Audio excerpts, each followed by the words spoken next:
In the furnace area, we'll be talking about carbon monoxide poisoning, other types of poisoning, fire safety, and electrical safety.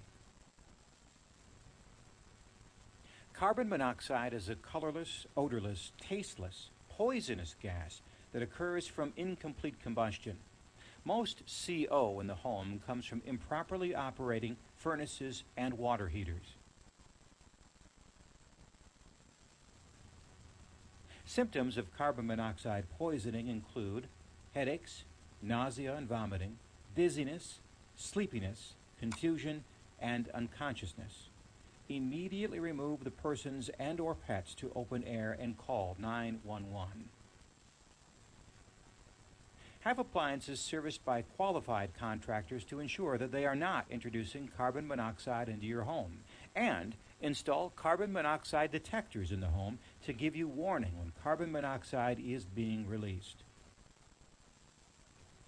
Many furnace and utility areas